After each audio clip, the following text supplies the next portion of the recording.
Do you have more questions than answers?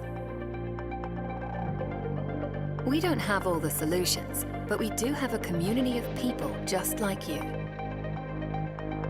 We are the curious, the seekers, the concerned, those into data, and those that are dreamers.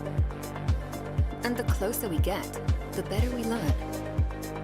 About ourselves, each other, and about our planet. Now is the time to get closer. Join us. Get your free ticket to the Learning Planet Festival. festival.learning-planet.org.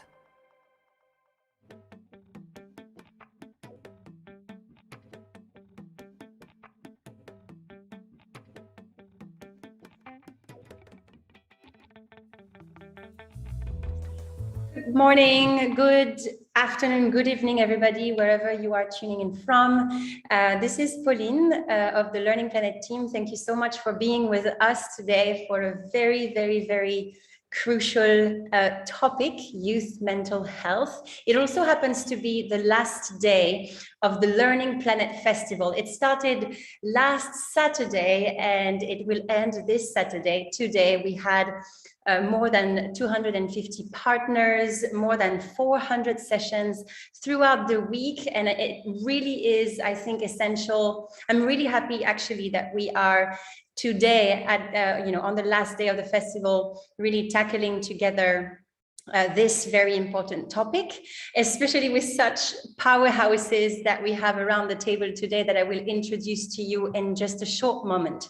Before we go into the roundtable, we really wanted to connect the dots with some other events during the week that happened before this session today, and especially a webinar, which happened last Monday on the occasion of the International Day of Education, which was organized by Masterpiece. And just to set the tone of the session and to be able to build from what's already been discussed in this webinar on Monday, we're going to show you now a very short video and then invite Marlene from Masterpiece to just share with us a couple of takeaways from that session so we can build from there. So let me just share my screen first with this short video to set the tone, and we are back in a couple of minutes together. I'm Adina Barbalata. I'm from Romania, and I'm a high school student. Yo Kendo, soy estudiante del grado 10º, soy de Colombia. Aldrin, here in the Netherlands, and yeah, I teach English. I'm Prem Maro, the principal of Parikrama Junior College. Being confined in 4 walls and not being able to share anything with anybody. I was feeling like I can't breathe. Definitely financial problems. Debimos acostumbrarnos de un momento a otro a la virtualidad. All these small and little things I used to do with my friends. To absorb everything, all sorts of information. I felt exactly as a hostage in his own house. We are a very hugging school, right? We live in hugging everyone as soon as we see the loss of that connection. Then being alone a lot and staying motivated in school. Privacy, and also I was lacking with encouragement. Media and all the negativity that was around us. The students seemed more exhausted, lonely, and with low morale. If you're constantly in that environment, then it gets really hard to still study. It was very difficult to understand if they were able to understand what we were teaching. When you lose something, you gain something. That's what I'm thinking. Building lesson plans that worked online, that would involve the students and keep them interested. Es manteniendo la calma y buscar el lado positivo de lo que estamos afrontando. If you can't come to the school will come to your doorstep. In online classes, we came back to study singing. So we went about providing food to our children. When you see your parents smile, your grandmother smile, you feel happy too. People provided meals for others, they helped each other. I picked up music. I read a lot of books. Cooking and gardening. Online games that I play with my friends now. I had my friends. We cheered and helped each other. Definitely my family, because they check in on what I'm doing in school and everything. Start to join in different conferences, different online meetings. I developed how much I love video calls. There are movies I watch with my parents that I might not have. Don't blame the situation. Live in it. Make it better. Creativity started increasing. Critical thinking and problem solving. Ensure that the children are always learning. Working with children was important because helping them was helping me. Let challenges come, we face them with a smile and run every race to the last mile.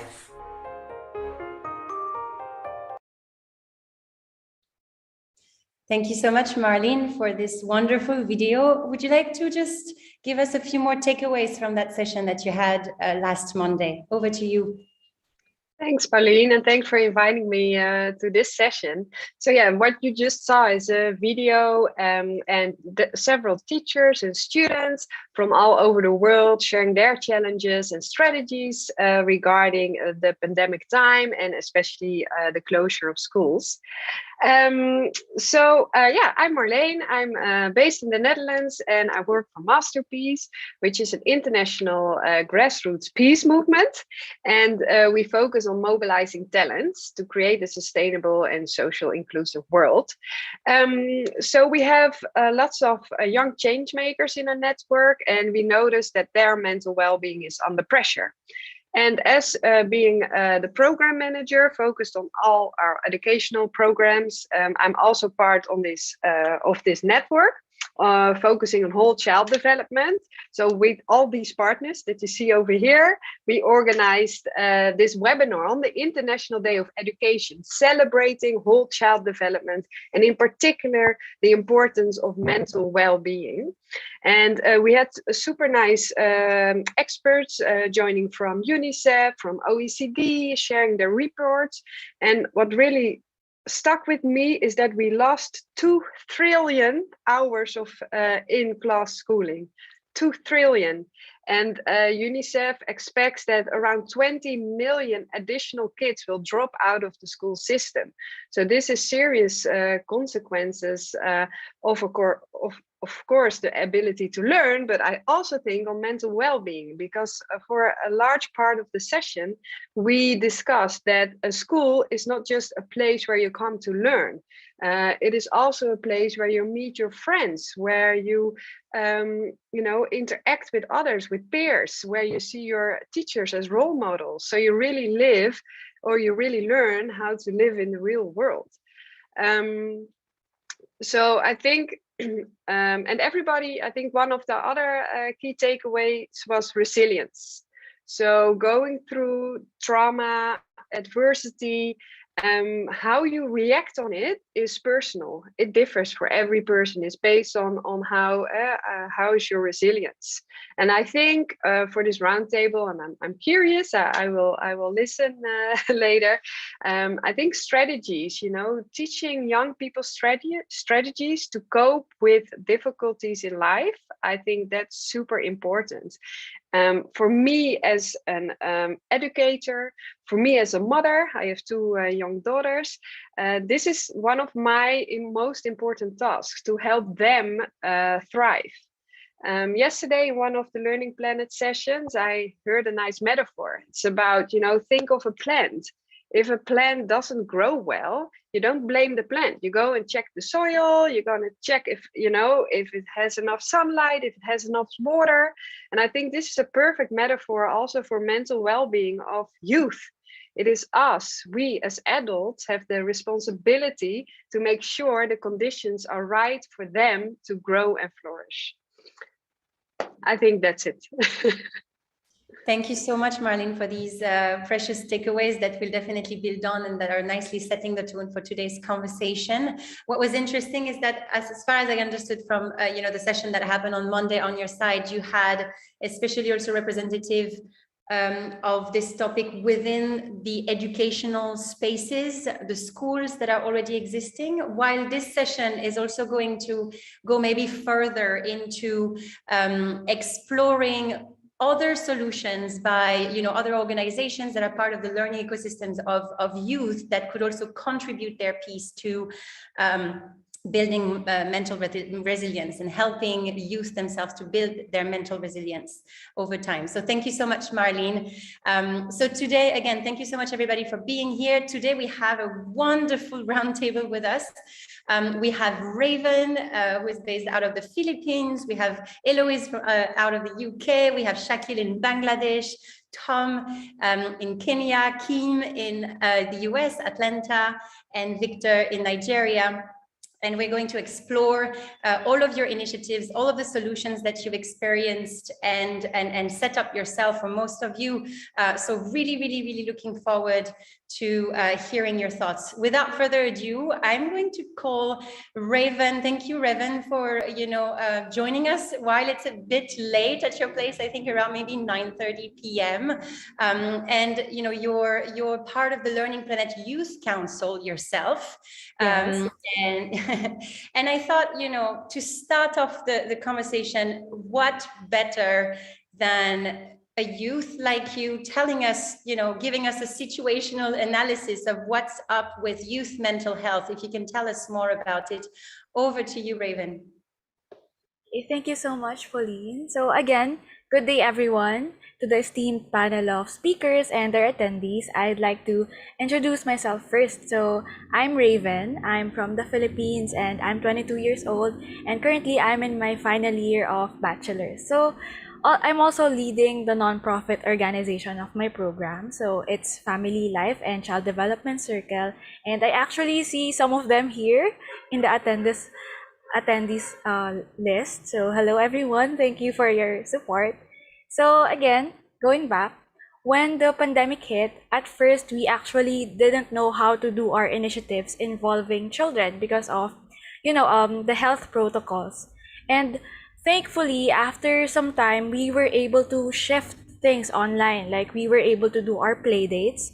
So even at home, we really tried to help children cope with isolation, and we try to let them meet with other kids and teach them about how to do basic self-care to take their mind off the pandemic. And yeah, so fast forward, later in 2021, I became part of the youth council, as what Pauline was saying. So that's why I'm here with you today.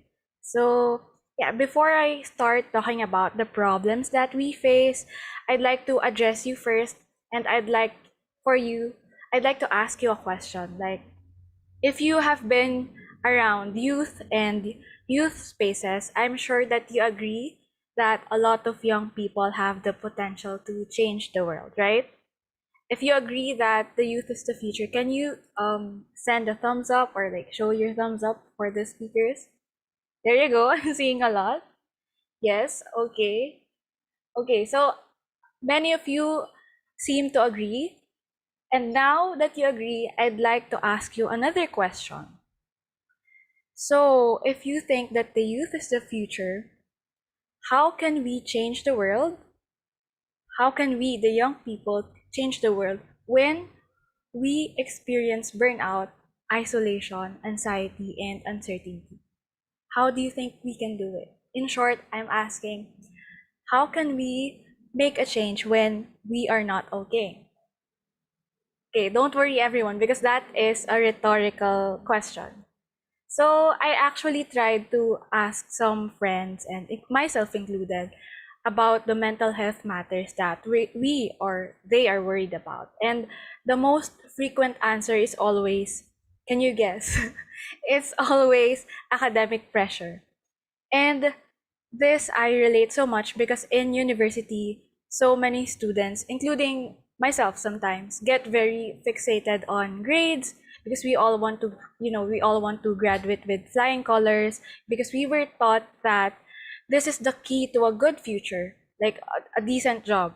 And this developed that hustle culture that is a very unhealthy environment where students would lose hours and hours of sleep to memorize things for exams that honestly sometimes we don't really see the value of.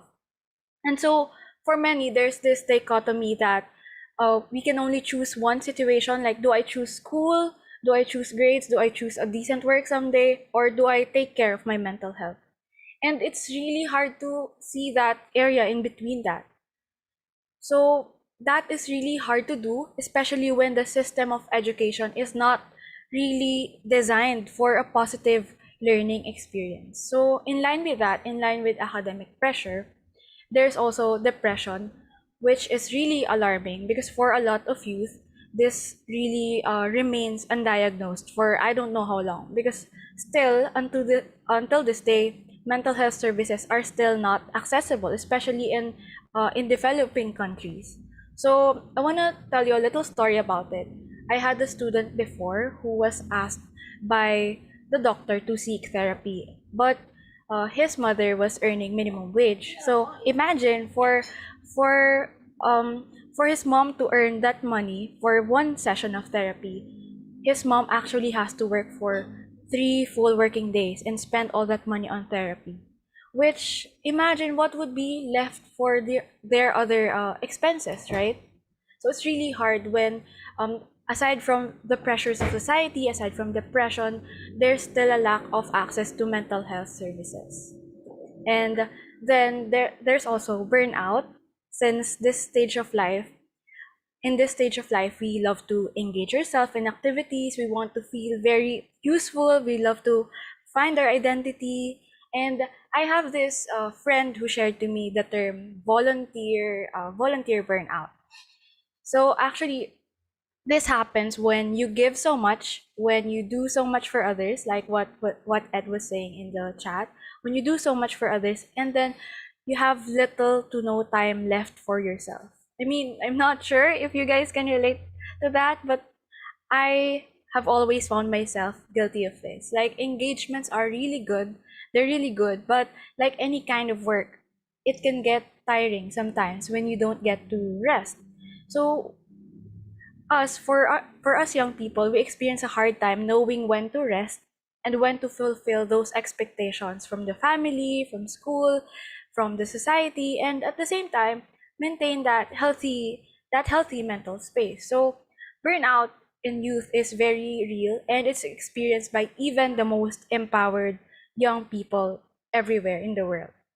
And then add to that, sorry if I'm talking so much, but add to that the stigma and prejudice against mental health issues. Like, some people would say, we had it worse during our time, or maybe like, it's all in your head, or sometimes you hear it's just a phase, which we all know is really not true and not the best thing to hear when you are not doing okay. So as a society, we really need to break this generational trauma and cycle of invalidating young people's feelings. And then there came COVID. After all the issues that I mentioned, there came COVID, and it brought even more damaging issues. So we're all at home, we don't see our friends, we don't see our classmates, and it's a really unfortunate situation to be in. And imagine how much more for young people who rely on their peers or their classmates for emotional support. And there's this constant uncertainty. Like, for me, sometimes I always wonder what will happen next week. Will there be a new variant? Is this whole situation ever going to stop?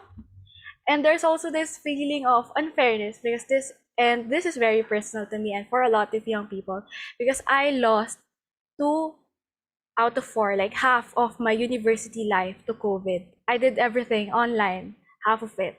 So even though I'm grateful that I still get to study, the online setup really affected my health, and knowing that I can't get that time back and I have to do everything online. I'm sure a lot of young people really got affected by that situation. So until now, many people are struggling due to the pandemic, and there's always this emptiness brought by the moments we lost, the what ifs, and it's really a lot to cover. It's really a lot. So in the interest of time, I can't really enumerate all these issues, but for me, I'd like to leave one thing, that mental health is multifaceted. It's affected by so many things, like, for example, human rights, accessibility. So yeah, like what I was saying, my friend actually asked me this question, and I also want to ask you this question. How will you tell a young person studying online 24/7 not having seen friends for years, working jobs to help the family, not having access to professional help, how will you tell them that everything's gonna turn out okay, right? So that is the question that I want to leave, is that um, since we all believe that the youth is the future, how are we going to help them? How are you going to help us? So that's the question that I want to leave. So again, my name is Raven, and I hope that I got to present the concerns of youth when it comes to mental health. Thank you so much, Raven. You set the tone absolutely perfectly. If there's anyone of of the other panelists that want to react very quickly to each other's interventions, don't hesitate. Kim, do you want to share quickly your thoughts? First of all, Raven, thank you, because you painted this picture so well for all of us to come in. And I think what's so important and what I feel so strongly about is that the youth need adults who actually are growing themselves, because children, youth watch adults as models as to how to live life. And unfortunately, so many adults are not knowing what's going on. Teachers are lost, parents are lost. And so if you have the adult generation not knowing what to do, then who are you actually modeling against? What's very important in the work that we do is to normalize emotions. There's no good or bad emotions. There's comfortable and uncomfortable emotions, but it's all normal because it gives you the temperature gauge as to where you are. And as we've seen, COVID has thrown us a very different world. Everyone's trying to navigate it. It's impacted everyone individually in a different way. And people are suffering so much from loss and mourning. You know, the greater loss of people passing away, as well as a loss and mourning of a life and a lifestyle that we all knew. And now we have to find our way. You spoke about academic pressure, which is one of my pet things. Okay, academic pressure has shown, especially through COVID, that if you don't have the whole psychosocial support, the emotional support, the academics are going to suffer. When you have the normalization of emotions and you're holding all the psychosocial side, academics fly. So all my work in South Africa with orphan and vulnerable kids affected by HIV/AIDS, we proved that so strongly that when you hold someone emotionally, the rest of their life becomes incredibly successful. So it brings us down to skills and tools. And those are personal skills and tools that everyone can use every day. So just like I said, all of us on this call, I'm sure, through COVID, has had really challenging times. And it's about the skills and the tools. Thank you, Kim. How to do that every day. Actually, the whole, and again, Raven, thank you so much for, as Kim said, setting it up so well, because the idea is that with each and every one of you around the table, we explore these solutions and these tools based on the key question that Raven just asked. Looking forward to your intervention, Kim, and the journey with Free the Mind Co. and social and emotional learning. Getting back to you super soon. Raven, thank you so much again for this introduction and having really illustrated very well. On top of the academic pressure, there's so many other challenges for your generation, especially, that has been adding on with social and environmental challenges that are just multiplying. And so let's start the exploration towards these solutions that we have around the table today. I would love to welcome Tom around the table. So Tom, before you start, I wanted to share a huge thank you to your team, Okot and Natalie, who actually were at the who initiated the idea of this roundtable today. You have been leading youth mental health intervention especially in Kenya. I actually, my Spotify a few days ago recommended your TED Talk to me. So I know a bit of your journey already. But you know, if you can take maybe 7 to 8 minutes to tell us more about the Shamiri Institute, tell us more about yourself, tell us more about how you started along and what is it that you are implementing in terms of solutions where you are, it would be wonderful. Over to you, Tom. Thank you so much, Pauline, and thanks to the other panelists as well for joining, as well as the folks who are joining us on the webinar. My name is Tom. I'm calling in from Nairobi, Kenya, and just really excited to be here. And it's just really great to have people from pretty much almost all the continents represented in today's webinar. I think that's just like an indication of how much the mental health kind of like movement has gained a lot of kind of like speed globally, and yeah, and I think this kind of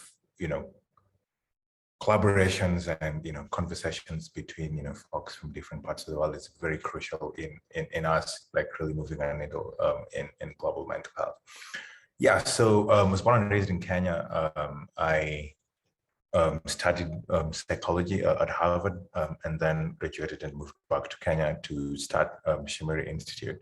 So we tried to do at Shamiri Institute is to see if we can, be able to answer the question that Raven, kind of like presented, which is, so we know that mental health problems are prevalent. We know that COVID-19, has exacerbated and complicated, the mental health crisis around the world. We know the young people, are the most, kind of like vulnerable to mental health. So the question that arises is, what next? Like, what do we do, kind of like with this information? And at Shamiri, what we try to do is to, research and develop interventions for youth mental health problems, and then try to find sustainable ways of,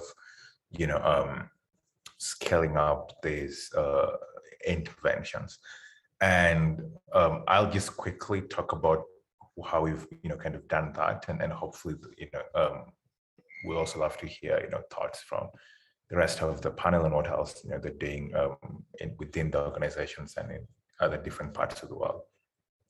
So in Kenya, we have some kind of unique considerations that we must keep in mind when we're trying to think about mental health. So the first is Kenya is a very youthful country. So the median age is about 19, and it's actually projected to even become younger by 2030. So this means is more than 50% of the population in Kenya is under the age of 18. So that's a huge part of the population is under the age of 18. And what we are finding is the complication with regards to mental health is that this really young population doesn't have a clear path, to independent living. So, for example, what I mean, and Draven had said this, is one of the criticism that young people get is, we, like from adults mostly, like, we went through the same system and, it kind of turned out well. But the reality is that is actually false, So, for example, when my dad, went to high school, about 30 of them in his high school class, if you graduated from high school, you're pretty much sure, going to university and getting a pretty decent job. When I was a freshman in high school, there were like 270 of us in the same class. By the time I was graduating, there's 800 people in the same class. And the opportunities post high school with regards to like universities and etc. have not, kind of like grown as much. So socially, you have kids having to, come of age in really different social settings. It's different to have 20 classmates versus if you have 800 classmates. It's different, kind of like ball game. And against this backdrop, we also have a lot of like pressure on young people to do well in high school because that often tends to determine the rest of the trajectory of your life. So that's kind of the first, kind of local context consideration here. Then the second, consideration here, which is also universal, is just like the inaccessibility of traditional mental health treatments. So as Raven said, seeing a psychologist or a psychiatrist is pretty expensive. In Kenya, it's about $30, and a traditional course of therapy is 10 to 12 sessions. So that already, is inaccessible to most families. In addition to that, we also have a reality that most of the treatments and interventions for mental health were not developed and designed for the local population in Kenya. They were mostly, kind of like exported, kind of like from Western settings, without, kind of valid, cultural considerations. And what we now know is mental health, is also social, is also cultural, and all of these factors are very important to consider. And finally, another also local but global challenge is just the issue of, kind of like stigma, so there is still a societal stigma around mental health that prevents people from seeking help for mental health in the first place. So at Chamere, we wanted to design intervention approaches that could be able to, circumvent some of these challenges. So we wanted to design interventions, that were not, expensive, that were not as stigmatizing, and that could, be used by high school students in Kenya, because that's what we thought was like just the most, need because of the demographics. So when we're doing this, we realize that this very youthful population also presents a great and an enormous opportunity to have young people to be actively involved in their own, youth mental health. And realizing that, and also building, on research that has been done mostly in India, but also in other contexts, that shows that, lay counselors, folks who don't have like a clinical background, etc., can also equally and effectively deliver, youth mental health, made us, kind of start considering, is it possible to train young people as lay counselors and have them, be the ones who are delivering, kind of psychotherapy to their peers. So the second thing is, when we started thinking as well about stigma and stigma around mental health, we realized that a lot of the stigma stemmed, kind of like from the labeling of, mental health problems and the social and political, kind of like considerations that such labels, impose upon people. And most of this is, also historical. So for example, the first time that, in Kenya, we start having like mental health labels is kind of during the colonial, period. And so in that context, mental health labels becomes, a political tool to, label people who, the authorities don't like as, being mentally ill, and then like taking them to, facilities where they're kind of denied and, deprived of their freedoms. And so that often is kind of what comes to mind for people, when you think about mental health, they think that a label of mental health would lead to them being, denied some social or political, freedoms. And then second is most of these labels don't make sense in the local context. So for example, depression, in my local language, we don't have a direct translation for the word depression. So if you, kind of labeling and diagnosing someone with depression, they're already confused, like, why are you diagnosing with something that I don't know? But if you break down, kind of like depression into its constituent elements, when you ask people about things like trouble sleeping or, worrying too much, etc., these are things which people know right now and people are aware of, and people don't stigmatize, and people actually have ways that they kind of like try to deal with it. So we realize that, like, rather than labeling people, we should focus our intervention approach on kind of elevating, kind of like the core, symptoms of psychopathology, absent, like a formal psychiatric, label. And then finally, we, realize that we could take advantage of this really interesting and exciting, kind of science on character strength, and kind of positive psychology. And what this basically means is think of mental health not only as the presence of psychopathology, not only as like the presence of like depression and anxiety, but also for example as the absence of happiness and gratitude and more positively focused element. And so doing that allowed us to label kind of like our programming as ways to improve holistic human attributes and character strengths rather than like treating depression or anxiety per se. So in a nutshell, to conclude, what we do now is we train 18 to 22-year-old recent high school graduates, and we train them to lead group therapy sessions, which are focused on simple concepts like growth mindset, gratitude, value affirmations, character strength, etc. And so they lead, kind of like these group sessions within the communities and in schools that they went through, under the supervision of, a few folks who have some clinical, kind of expertise and background, who are there to, kind of like deal with, the inevitable small number of cases that arise of kids who actually need, kind of more intense, one-on-one psychotherapy. And what we have found in Kenya is that this, model works. Like we have found that you can train young people as, lay counselors, take them back to the, communities and schools to lead, group sessions. These group sessions, lead to, reductions in depression, anxiety symptoms when assessed through, the traditional screeners of these symptoms, as well as kind of improving peer relationships, etc. So to answer kind of like Raven's question and go back to Pauline, young people can be at the forefront of youth mental health and can also be there for other young people as well.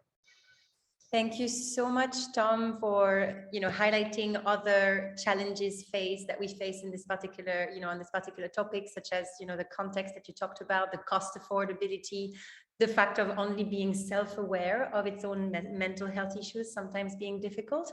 And it was really inspiring to hear, Shammiri Institute's experience in enabling youth to help their youth peers as well, and to also potentially build within themselves the self-care tools to and their own weapons to fight the mental health matters. Thank you so much, Tom, for this.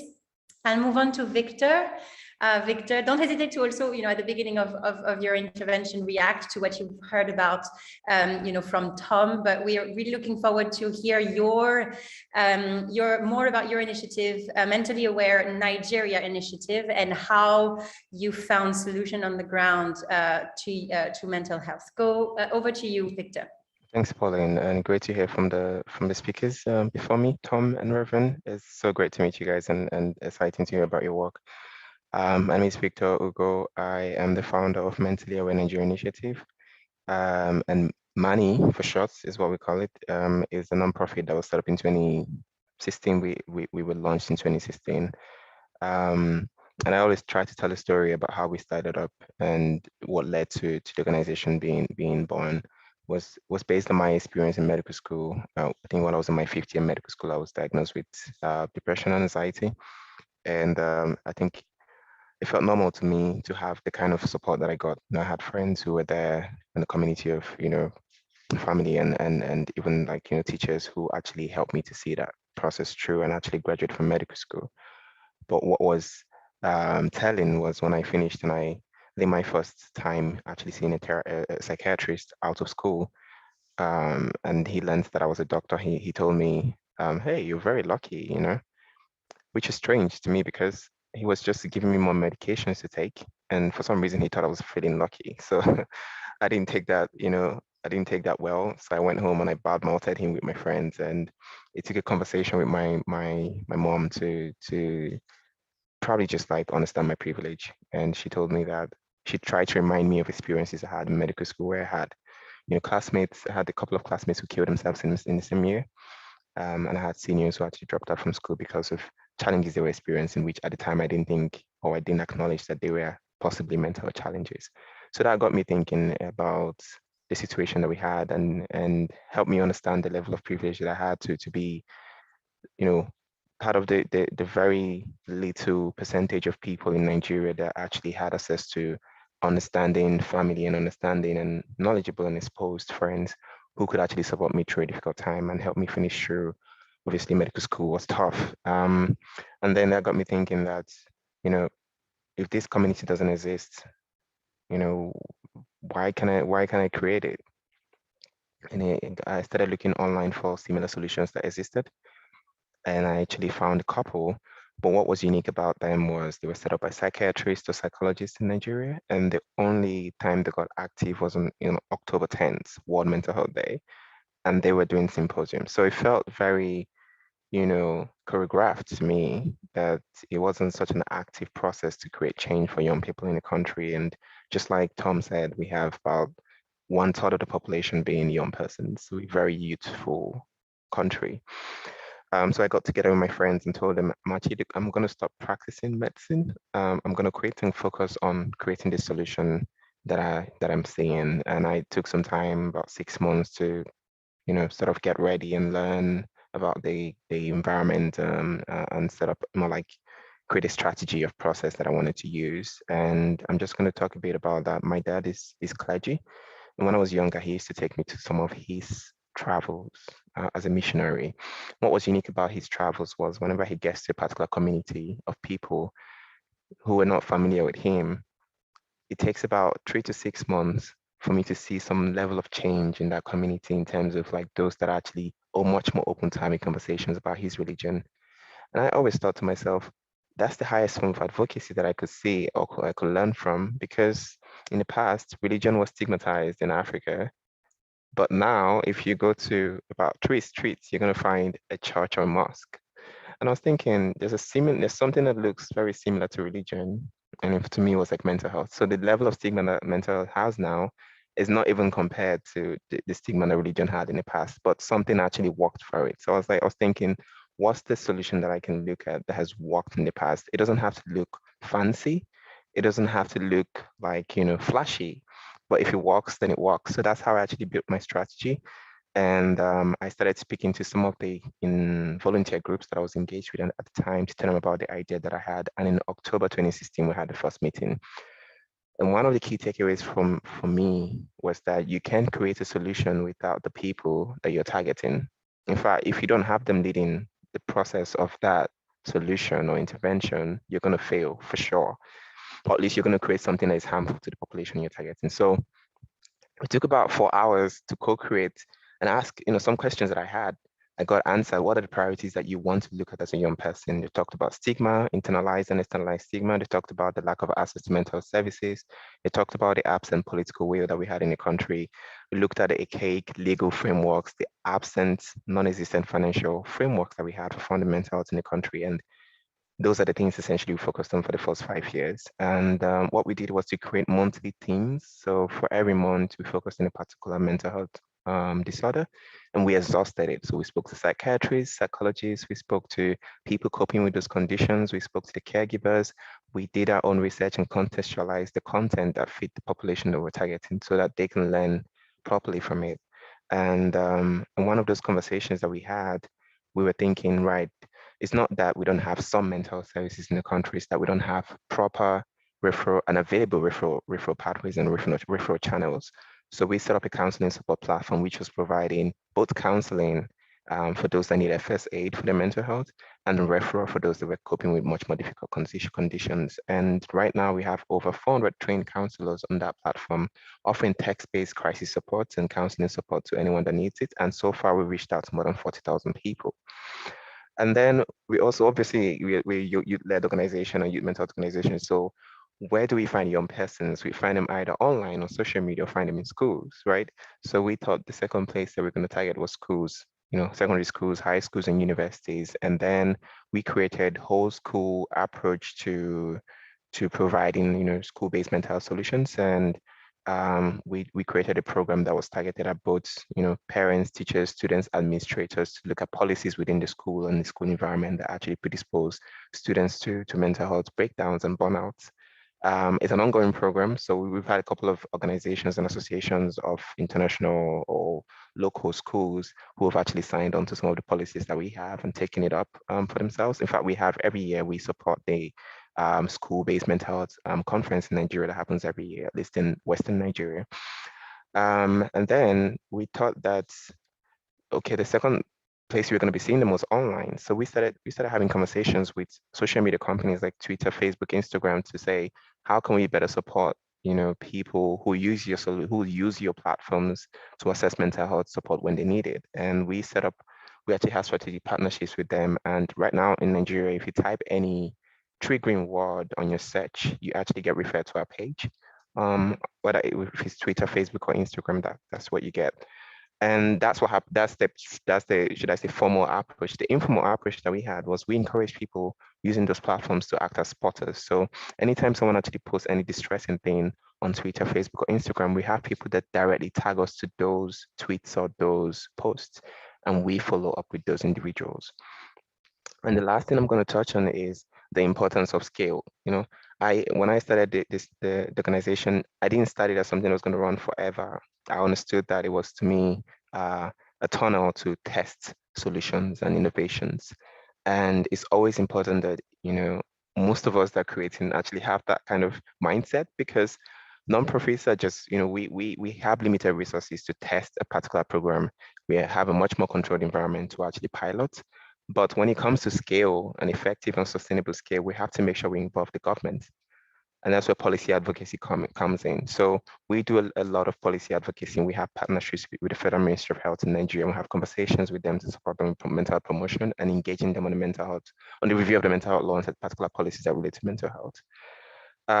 Right, so we just to say that, a couple of things for me is like we're quite familiar with the concept of stigma and lack of literacy in the country. But what's important to us is not just creating solutions just because we want to, but creating solutions that are actually relevant and important to the people that we're creating it for. Thanks for having me. Thank you so much, Victor. That was a package of lessons learned and beautiful lessons on, how to include the actual people that you're targeting into the solution, how you actually are breaking a stigma. That was really interesting to hear about the experience, you had with your father, how to include other stakeholders as schools and governments that you talked about.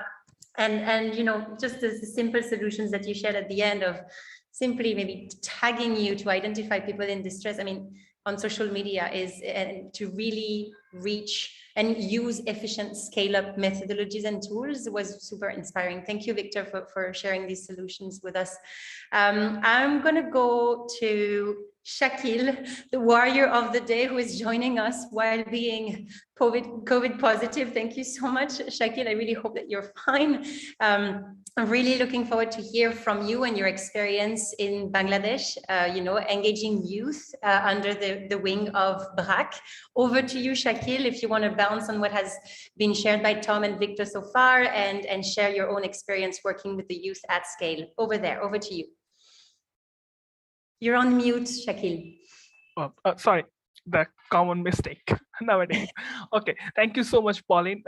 This is great to listen like Tom, Raven, and Victor. I think I completely connected with three of them, and how I connected with them, I will gradually come. And initially, I will start with a small story that I had. Like in the summer of 2018, I was volunteering as a psychosocial volunteer at refugee camps in Greece, 2 refugee camps in Greece. And during the process, I was listening a lot of stories of mental health distress and trauma from the war and struggles. So I went there to support them, So I have inherent feeling that I am someone who is supposed to listen to them and give them the support that they need. After 2 months, I didn't realize that I was facing secondary trauma. I'm not a psychologist. I'm an anthropologist. I'm a medical anthropologist by training, but that was something I was facing, and it took me several months to diagnose that I'm having secondary trauma. I'm having dreams at night that I'm in Syria and bombs are dropping. So even people with conscious understanding can have the feeling, can face mental health problems, and oftentimes it's difficult for them to understand or realize. Why? First of all, there is a cultural context that is very important, and that is coming from Tom's conversation, especially depression. What is depression? In my language, there is no word for depression as such. Also, there is no word for well-being. How do you translate well-being in Bangla? Bhalo thaka means living well, but does it like captures the essence of well-being, which connects to so many other things as well? Probably not, because well-being, probably people will connect with a good job, good salaries, monies, and everything. But probably this is not the sense of well-being as well. And it also connects to Raven's point of like, when volunteers fatigue as well. So there's so many things that need to be considered when working for mental health. And one of the most important part is resilience. That is also the part of today's conversation. How do you work on resilience from a very early stage of childhood development? That is, I think, one of the important aspects. BRAC is working in different ways. BRAC is one of the largest NGOs in the world, and it has a bigger portfolio. It works with youth on many areas, especially there's a big club, adolescent club that BRAC runs in East Africa, especially in Uganda. It's called ELA, Empowering Youth, the youth and adolescents. And that club supports youth populations on various issues, for example, sexual and reproductive health, and giving them access to mentorship for empowerment. That is one of the areas that there are scopes for support them in mental health. And this sort of similar initiative is also running in Bangladesh. But at the Social Innovation Lab, what we realize is that there is a gap in helping children from a very early stage to give them the teaching of living. So what we usually see in school, that is again coming from Ravens, is that achievement-centric education, right? The academic pressure, you achieve things. But your education system is not giving you the scope to learn about life, about the struggle. You don't get the access, you don't have the space to talk. One of the, again, a short story, when we were designing our well-being experiment that we did, it's called Amar Golpo, means my story. When we're designing that experiment, so in short, Social Innovation Lab is a knowledge and experimentation hub within BRAC. It's a very small group of young people, those who are working on designing newer solutions for the future. So the solutions that we're designing right now will be at the forefront of BRAC's service delivery in next 4 to 5 years. So coming back to the story, when we went to schools and going to asking teachers that what do you do when you see a student, it's a primary school, are not happy or sad, what do you do? So the teacher replied, I go to the children and tell them, you are a kid, you are not supposed to be unhappy, you are not supposed to be sad. Why you are sad? So this conception that our children cannot be sad or unhappy is inherent in our education system, in our understanding, it's in our cultural understanding. So there are both aspects to it. It's both cultural and institutional. And that is what's something really interesting that Tom said, that institutionalization of mental health, which has ostracized and stigmatized mental health support. So this is something that is happening in post-colonial countries where the institutionalization of mental health is very stigmatized, and being sad and unhappy is not expected. That's when we designed our experiment, and it was a 3-month experiment focusing both teachers and students. So what we did there were 8 weeks training session for the teachers on different aspects of mental health, but not to tell them that what to do for the children. They need to focus on their well-being, their mental health. That is very important, that we often forget that the teachers, those who are teaching the student, also need their well-being, need to focus on their mental health, that we miss. So one of the most important aspects of the teacher was to giving them the space to open up. Unfortunately, because of the COVID and the pandemic, it couldn't be in a physical space. It was more on an online space. Also, we wanted to test either this sort of distance like space for teachers can help the teachers to talk. And this is surprisingly, many teachers started talking about their husband who is sick and she couldn't focus on her teaching in the school. If she cannot focus on her job, that supporting the children, then if she's not happy in her life, how we expect her to support the other person, right? So that was the space that we created. And on the other hand, as we do very quick prototyping, that is a type of our methodology of our work, that's something we test in a very shorter period of time. And in this case, it was most of our testing whether mental health issues can be talked with children in primary schools between grade 1 and 5. And we took class 4, grade 4, for a safe side, because there's just a transition between adolescence and that age group is mostly 8 to 9. So we thought that we can talk about many things. And then we realized, and then we designed a book. We designed a journal book, and the book called Amar Golpo, or My Story. So it starts like a self-portrait of the student. He or she will draw her picture along with the people, members of they like. Can be a cat, someone draw a cat, someone draw a tree that he or she likes to just to play around. And then starts with, this is me, name, and that is my story. So that's how the storybook goes and focuses on 3 particular areas. One is mental health, and the other is physical well-being, mental well-being, physical well-being, and the well-being of the planet or the nature. And this is where the BRAC's mental health policy is also coming. That BRAC mental health strategy, which is recently came in 2020-21, that says that there's a very important to make a gap, make a difference between physical and mental health, because our health policies and everything focuses on physical health instead of mental well-being.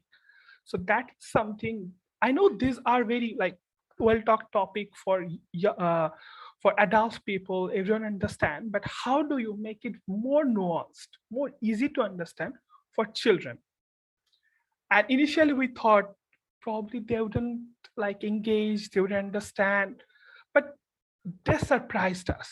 Like the book was full of their stories, their own like sorrows of losing something, probably it's very small. And they were like drawings, there were paintings, there were mandalas. The book was full of mandalas, and it was very colorful book, and they were drawing it. And with the 3 weeks, there were activities. And the book was more activity based rather than lecture. There was no lecture. It was like our team going to the school and playing throughout the day, just like drawing, painting, doing outdoor games. So those were the activities that helps the student to initiate the seed of well-being. Now, I wouldn't say this is like whole thing. This is the one sort of activities on this only sort of like a tool that can help the in school. One of the gaps that we found that as the time was limited, we couldn't engage the parents.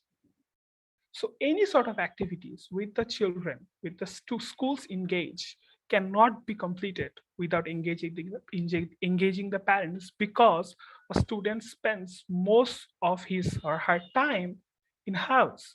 If they don't have the safe environment in their home, we cannot expect them to thrive physically and mentally. So that is something we found, we observed, and later on we presented this experiment in the Reward Summit 2020-21, and we got a grant. And now we are going to expand this experiment to more schools. Initially we did it in 3 schools. Now we're going to do it in more 5 to 10 schools. And we are going to renovate the whole school space and engage the parents. So what, coming back where I started, is that resilience is very important, and resilience cannot be developed or embedded just like 2 or 3 years. This is something that needs to be gradually built up throughout the living. So this is something, mental health or well-being is more about living rather than just like, having a pill and you are like happy and great. So yeah, I'll just stop Thank there. you. Thank you so much, Shakil. It was again full of very important messages, and I'm really glad that at Learning Planet this is a relatively new topic that we're exploring, and this roundtable today is setting the base and the fundamentals so well. You give me so many great opportunities to move on to our next speaker, especially because you talked about, and I completely agree, when we talk about resilience, which has long-term at the core of its definition, we cannot not start at the early age of, the holistic development of a kid. You also talked about, you working on the book, and I think, the importance of creating resources that eventually will also become shareable assets, shareable commons that the youth can also have access to, is also something that Kim is going to very much relate on. And there was one last point that I think very much relates to what Kim has already shared when she was reacting to Raven earlier, was teach from an early age how to accept emotions, how to be okay with feeling sad and happy and surprised and intrigued and frustrated, etc.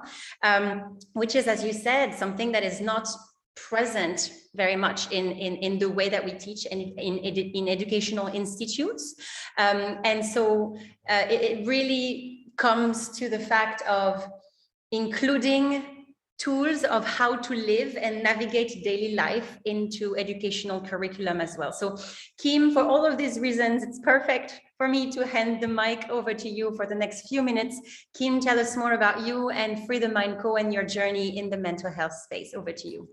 Thank you so much, Pauline. It's just so wonderful to listen to all of you. You're all doing such amazing work. I'm privileged to be on this panel with you. And interesting to hear from two people from Africa, where I'm from. I'm South African, and I came from a trauma childhood. And so much of my life growing up was looking, and referring back to what Raven said, was looking at the adults for some kind of guidance, some kind of compass. And there wasn't one.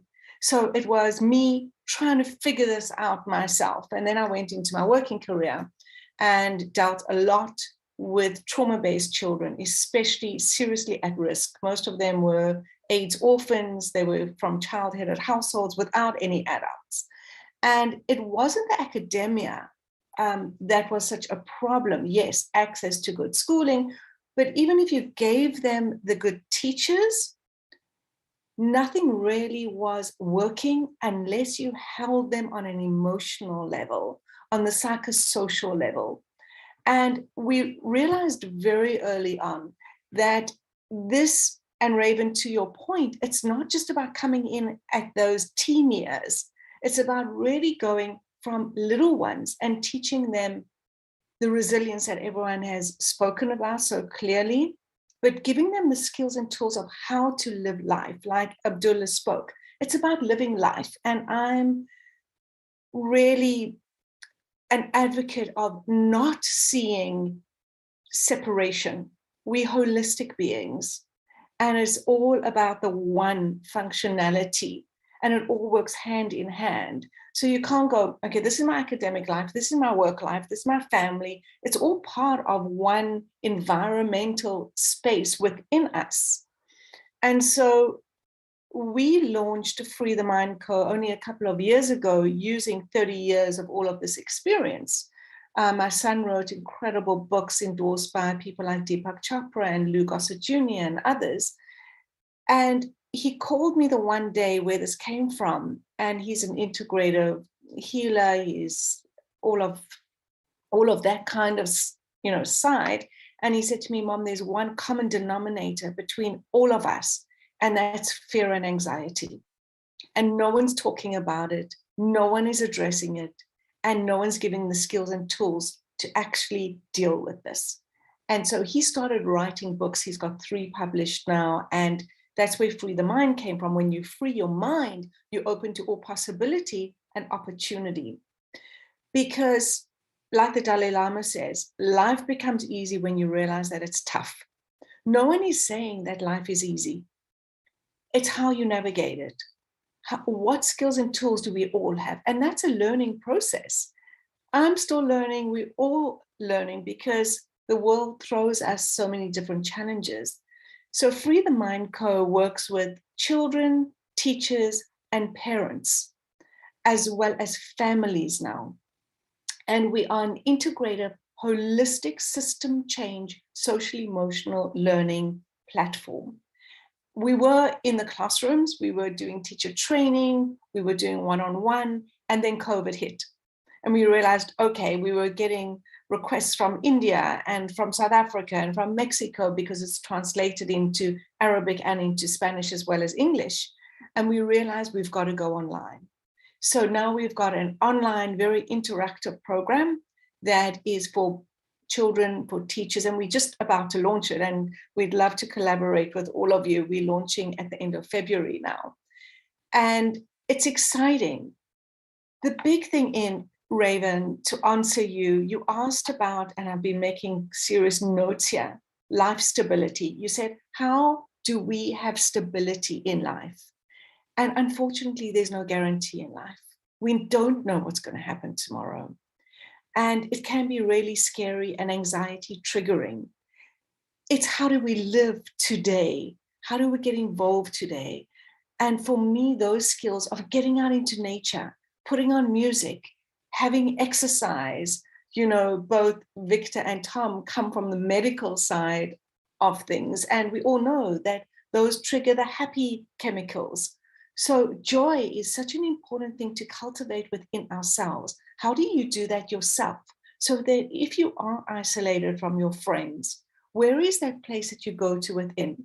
And that's what Free the Mind Co. does. We give you internal skills and tools to use no matter where you are, because you can't rely on the outside environment to feed you. It's about how do you hold yourself. And so we have a belief you have to go within in order to live without. So for me, stigma, I come from South Africa, so HIV/AIDS was a terrible stigma, and that is now dissipated, you know, and mental health, because it is this external thing that people have created, is stigmatized. And so instead of making it this outside thing that can be so scary, how do we incorporate it into, we're all human. And part of being human is having emotions.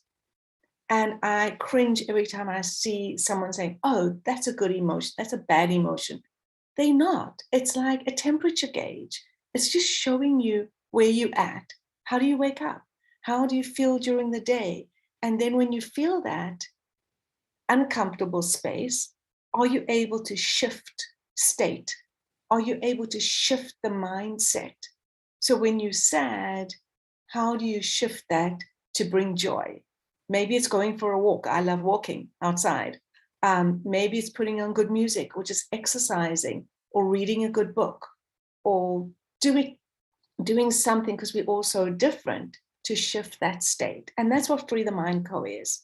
We work in this holistic space, because I've done more teacher support training in the last 2 years, as well as parents, because adults are falling apart. And if adults are falling apart, what are we expecting from our children?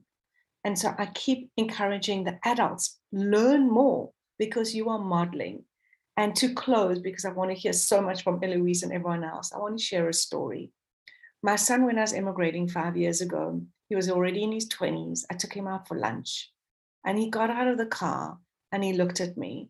And my whole life has been in the nonprofit world, doing this kind of work. And he looked at me and he said to me, I want you to know I didn't listen to one thing you told me my entire life. And I looked at him and I smiled, and then he stopped and he said, aren't you pleased you lived it right? And I burst into tears, as a mother would, because what he was saying to me, I've been watching you. And that was more important than anything you told me. And so I encourage the adults, be those people that our children can respect. Be those people that children can follow. And you, Raven, at your age, are becoming an adult. So take that on Be someone, skill yourself up, read, learn. Be that person that the little ones can now watch. Pauline, thank you for this opportunity. I so look forward to hearing everyone else.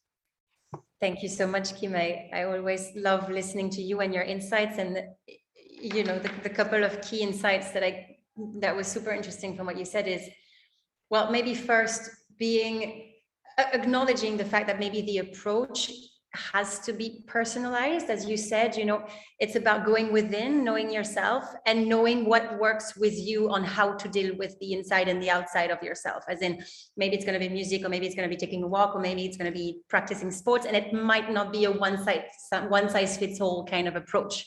And the best person to know you is yourself. And so kind of that movement within of trying things out and see what works to reach that you know, mental well-being was, I think, something super you know, thoughtful and really interesting in what you said.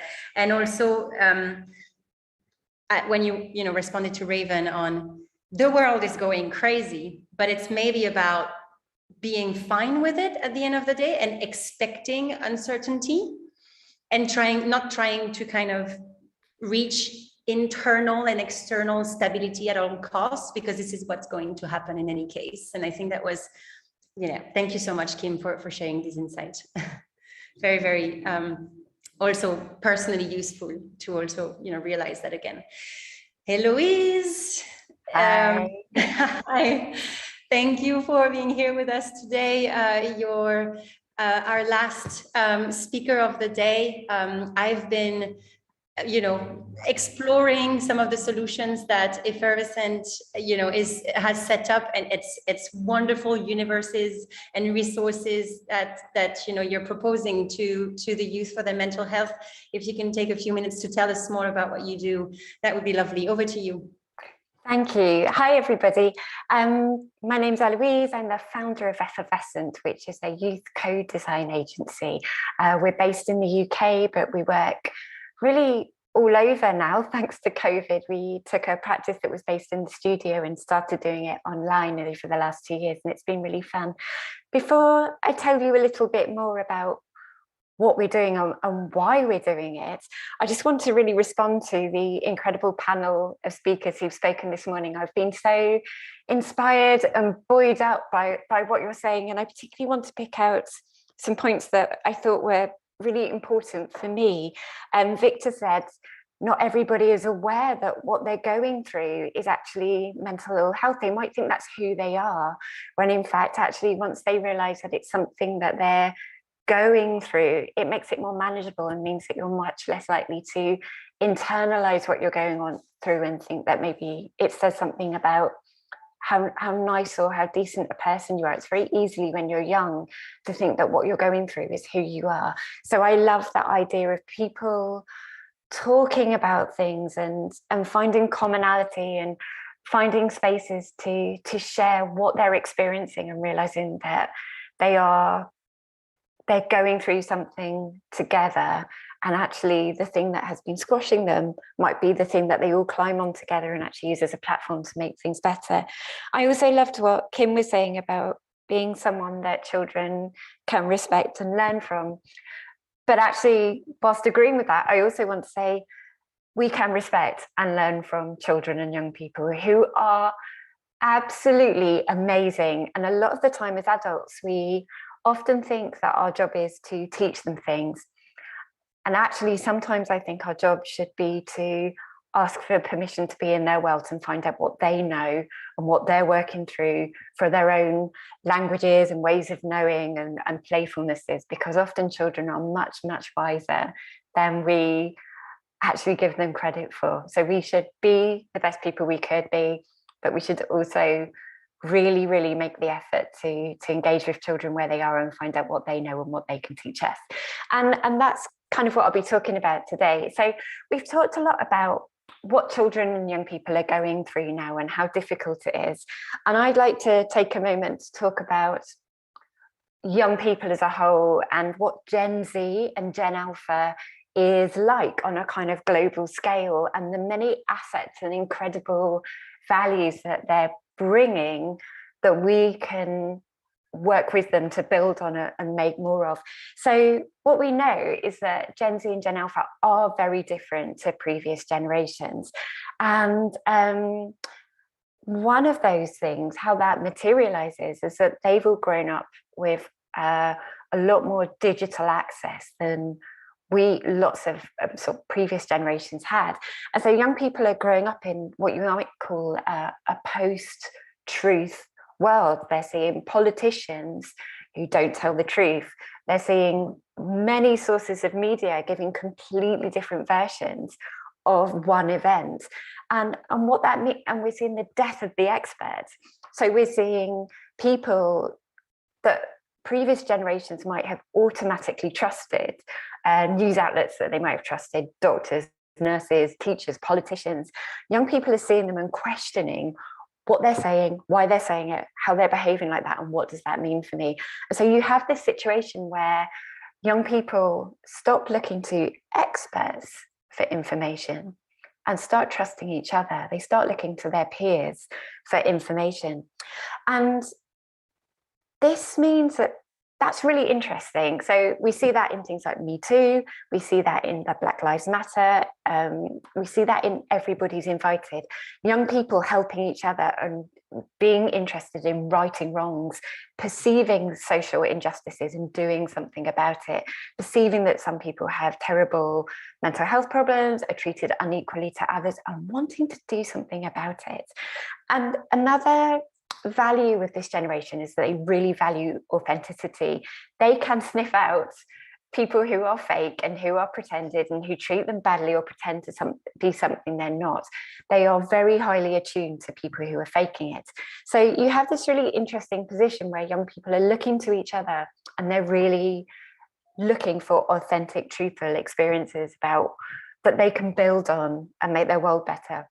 And finally, what we see is this amazing rise in participation in social collective intelligence. And you see that in things like Wikipedia, but you also see it in mass social activism and mischief. If anybody saw Trump turn up to the Tulsa rallies last year where there was nobody in the audience, young people did that. They saw someone that they didn't like their behavior and they wanted to challenge it. And so they bought the tickets and Trump went and gave a rally to an empty stadium. You see it with people, the GameStop thing from last January, where young people saw hedge funders taking advantage of a small organization and basically ruining something that young people really valued. And so en masse, they got together over TikTok and they all bought shares in GameStop and they played the hedge funders at their own games. It was amazing. Young people trust each other, they work collectively, and they want to be part of solutions for themselves. And so what Effervescent is doing is really saying, great, how can we help you with that? What would you like to talk about that really needs to talk about? And so what we've become is a co-production and co-design agency. And we support children and young people to say the things that they need to say to audiences who really need to hear it in a very real and visceral and meaningful way. What we're mainly designing at the moment is advertising campaigns about issues such as child sexual exploitation, loneliness, mental health, and young people are talking from their own lived experience to other young people or to audiences like politicians or service designers, to charity executives about what it is that those people haven't understood about these young people's lived experience. We're working with NGOs and charities and ethical brands, and what we're really doing is positioning young people as subject experts and surrounding them with resources, designers, advertising people, subject experts who can help these young people make really effective education campaigns, social justice campaigns, advertising campaigns to create real positive change from their lived experience. So what this looks like is a little bit challenging at the moment because across the globe, co-production and co-design are new ideas. They're still really in their infancy. Last 20 or 30 years, people have been writing about it. And a lot of people think that co-production with young people looks at sort of apes an adult working world where you invite young people to a meeting and they write things on post-it notes, and the young people have to say things and they have to prioritize things, and they write it all up, and after a day or two they go away and adults do something about it. And we don't do that. We don't think that's right. So my colleague, Beth, who's on the chat, is going to live tweet and live share some stuff with you so you can see what we're talking about here. But what we do with young people is deeply embedded in a model of social collective knowledge production, which engages children and young people's lived experiences and ways of knowing in their heads and their hearts and their bodies. So we use play and creativity, and we engage in their imagination alongside them as equals. We suspend disbelief. We make ridiculous little shows in toilets or in cupboards or in corridors, and the young people work through what it is that they know about their lived experience and find collective symbols and characters that they can assemble to make events, shows, adverts for other young people that tell them something that just hadn't been said about these situations before. And we're doing that through enchantment and magic. We're playing with them, we're entering their worlds. We're not saying, come to a meeting with me. We're mucking about dressed up as a unicorn, galloping around the corridor and squirting each other with water with young people, and then finding the real truth about what that says about loneliness, mental health issues, what have you. When they've come to the point where they've actually come up with something that feels really truthful and meaningful, the young people then pitch that to a client, an NGO, the charity, whoever it is who's going to actually resource this. And they work with the client from that way forward to actually put their idea into production. So if they're making, we'll talk about it in a minute, a digital universe or a set of advertising TV spots, or some YouTube videos, whatever they're making, those young people are not only pitching it, they're then going to make the whole thing, and they're going to hire the right artists, the right underwater photographers, the right ballerinas to realize their vision. And it's properly resourced. We do this properly so that young people are actually making every single choice themselves. Sometimes this takes 6 months, but it's not every day. It's just moments, weekends, evenings, over Zoom, sometimes in real life, over 6 months. And then once they've shot what they want to shoot, or they've designed what they want to design, they then work with media planners and PR people and journalists to launch the campaign. And what's really exciting is the kind of results we get. So Beth is going to be sharing some of this. So she's sharing with you the How Long Would You Wait campaign we made with the NHS and with young people who'd experienced first episode psychosis. And the insight that powered this campaign was how a psychotic episode can feel like your world has rapidly and suddenly changed, and you're submerged in something you can neither see nor feel nor taste, but you are drowning in it, and your world is changing and you don't understand. And this advert that was played in cinemas and online got a 71% uplift in referrals. The NHS was having trouble getting anybody to come to their services. 71% uplift, which meant young people who were experiencing psychosis got an intervention on average 24 months earlier than they would have otherwise, so they recovered faster and sustained less damage. And Beth's, I think, giving you the links to this. And then we also did a campaign recently called Not All On You with Young Minds. And again, what young people saw in this was that because they'd had mental health problems, when other people came to them and said, I'm struggling with my mental health, they felt this profound urgency and need to care for that person, often putting their own well-being into danger because they felt such a profound need to care for somebody else. They had so much empathy for it. So we put out this series of videos on YouTube with these young people, animations. The main star of it is an octopus. They have so many hearts because they love so much. They have so many arms because they're trying to do so much. They have so much brain power because they're trying to think of everybody else but themselves. They identified that they were human octopuses. 1 million young people watched these adverts. And then 89% of them who saw it said that they felt better equipped to help someone else with their mental health issues without putting themselves on the line, because they'd seen something that spoke a truth to them that nobody had been able to articulate before. And then finally, Lonely Not Alone, which we've just done for the UK government and Co-op Foundation about loneliness with young people. 3.1 million young people saw this campaign this year, and 97% said they did something positive to help themselves or someone else with loneliness as a direct result of seeing this. 7 out of 10 young people who engaged with the campaign said they feel less alone in their loneliness after seeing it. These are incredible results, and this is what I guess I'm really saying to you. This is why I'm saying, yes, we should be the adults that, you know, we have to be to model to young people what it's like to be fragile and vulnerable and still, you know, be who you are and come to work with kindness and decentness and generosity. But also we really need to listen to young people because they are amazing. They're so clever, and it's so important to give them space and time and encouragement and resources and skills or backup to come up with solutions and tools that also they believe in and they have designed from the inside out based on their lived experience. So that's what I'm saying about that. And thank you for listening, and thank you for inviting me today. Thank you so much, Eloise, for sharing your incredible work on this.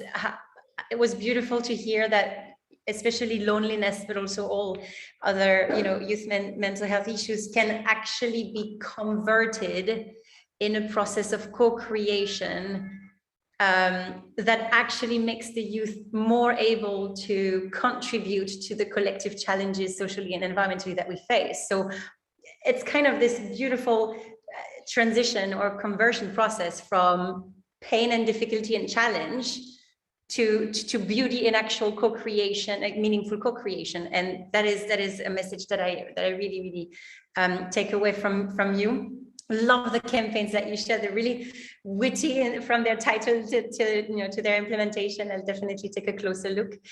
So thank you so much, Eloise, for inspiring us with your work. We have 4 more minutes. I don't want to, you know, take the floor. I want to actually go back to Raven and go back to your initial question, Raven. Do you have a few more ideas on how youth could be able to do what they do best and be themselves and co-create and bring value to society, even with the extra challenges that your generation is facing? Raven, what did you think of our panel today?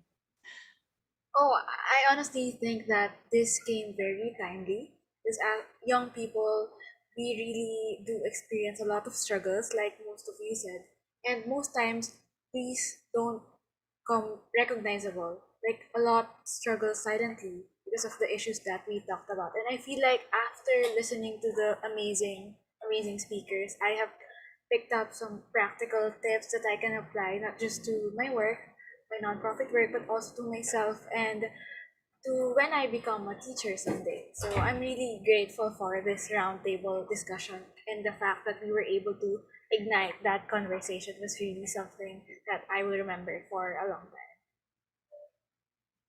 Thank you, Raven. Just to let you know that we're going to finish exactly on time in exactly 2-3 minutes. Just after that, exactly at 4 p.m. CET, which is 3 minutes from now, we are going to go into the closing session of the festival. So don't hesitate to join for this occasion. If I can have somebody from the Learning Planet team to share the link in the chat, that would be great.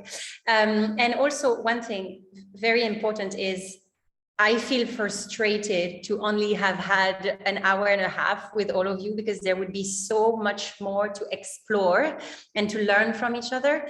And so, along with especially Marlene, whom you have heard from at the beginning of the call from Masterpiece, we already started chatting about the creation of a thematic circle that would be specifically dedicated to youth mental health, and continuing on the work and the conversation with all of your wonderful organizations and many more such organizations that can actually build youth mental health resilience, both through dialogue as well as concrete projects and actions together, and resource sharing and knowledge sharing this conversation has definitely to continue.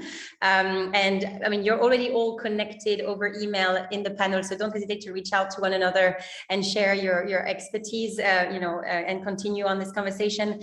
But even from the Learning Planet team, I can assure you that we will try our best to make this dialogue a living one in the long run, because at the end of the day, what else do we have but our own mental health, well-being? It's the foundation of everything else that we are and are able and will be able to do in our future.